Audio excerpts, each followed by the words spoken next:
మన రెసిపీ వచ్చేసి street style egg noodles ఎలా ప్రిపేర్ చేయాలో చూపిస్తాను. ఇంట్లోనే చాలా సింపుల్గా ఈజీగా చేసేసుకోవచ్చు, బయట కొన్ని పని లేకుండా. ముందు ఒక పెద్ద గిన్నెలకు 1 లీటర్ వరకు వాటర్ని పోసుకోండి. ఈ వాటర్ పోసేసుకున్నాక ఇవి అనేవి మనకి బాయిలింగ్ అవ్వాలి. వాటర్ బాగా మరగాలన్నమాట. ఇప్పుడు దీంట్లో కొద్దిగా ఆయిల్ కూడా వేసేసుకొని వాటర్ బాగా మరిగేంత వరకు మరిగించుకోండి. సో ఇక్కడ మనకి ఇలా వాటర్ మరుగుతున్నాయి కదా, సో ఇప్పుడు దీంట్లోకి నూడిల్స్ది వేసేసుకోండి. నేను ఇక్కడ ఒక 2 వేసుకుంటాను అనమాట నూడిల్స్ ప్యాకెట్. సో ఇది వచ్చేసి ఒక 3 మెంబర్స్కి సరిపోతుంది. 3 మెంబర్స్కి వచ్చే క్వాంటిటీ చేస్తున్నాను. సో మనకి ఈ నూడిల్స్ అనేది ఆయిల్ వేయడం వల్ల ఒకదానికొకటి అతుక్కోకుండా ఉంటుంది. సో మనకి నూడిల్స్ అనేది ఒక 80% ఉడికితే సరిపోతుంది. సో ఇక్కడ వీడియోలో చూపిస్తున్నాను కదా, ఇలా ఉడికితే సరిపోతుంది. ఇప్పుడు వీటిని వెంటనే స్టవ్ ఆఫ్ చేసేసి నీళ్ళు మొత్తం వంపేసి కూల్ వాటర్ వేసుకోండి. సో మనకి ఆ వేడికి ఇంకా ఓవర్ కుక్ అయిపోతాయి అనమాట.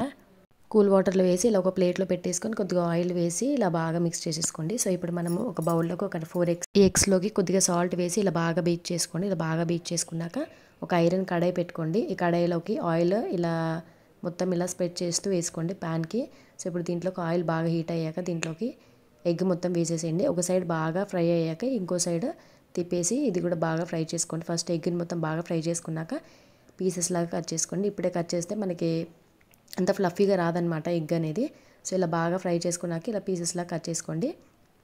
ఇలా ఎగ్ మంచిగా ఫ్రై అయిపోయాక ఇప్పుడు దీంట్లోకి మనం వెజ్జెస్ యాడ్ చేసుకుందాము.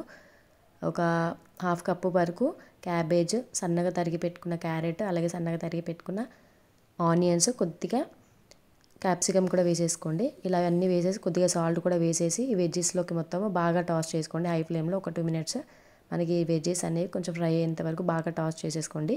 సో ఇలా బాగా టాస్ చేసుకున్నాక దీంట్లోకి మనము ముందుగా ఉడికించి పెట్టుకున్న నూడిల్స్ని కూడా వేసేసుకోండి. నూడిల్స్ కూడా వేసేసుకున్నాక దీన్ని హై ఫ్లేమ్లో ఒక 2 నిమిషాలు బాగా టాస్ చేసుకోండి. ఇలా బాగా టాస్ చేసేసుకున్నాక దీంట్లోకి టేస్ట్కి తగ్గట్టు కారము, అలాగే కొద్దిగా ఉప్పు, కొద్దిగా గరం మసాలా, కొద్దిగా నూడిల్స్ మసాలా కూడా వేసేసుకోండి. ఇవన్నీ కూడా వేసేసి ఒకసారి హై ఫ్లేమ్లో బాగా టాస్ చేసుకోవాలి. ఇలా బాగా టాసెస్ చేసేసుకోవాలన్నమాట. ఇలా బాగా టాస్ చేసుకున్నాక దీన్ని మనం సాసెస్ యాడ్ చేసుకుందాము. సో ఫస్ట్ దీంట్లోకి ఒక 1 టేబుల్ స్పూన్ వరకు సోయా సాస్, 1 టేబుల్ స్పూన్ వరకు వెనిగర్ కూడా వేసేసి ఒకసారి బాగా మిక్స్ చేసుకోండి. దీంట్లోకి ఒక 1 టేబుల్ స్పూన్ వరకు పిజ్జా సాస్ వేసుకోండి. ఇలా అన్నీ వేసేసి ఒకసారి బాగా మిక్స్ చేసుకోవాలన్నమాట. ఈ సాసెస్ అనేవి బాగా ఫ్రై అవ్వాలి, ఈ నూడిల్స్కి పట్టేలాగా ఒకసారి బాగా మిక్స్ చేసుకోండి హై ఫ్లేమ్లో పెట్టేసి.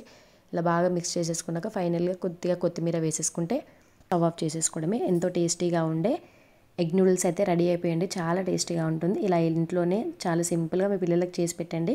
బయట ఇంకోసారి అడగరు, ఇంట్లోనే ఇలా చేసి పెట్టండి.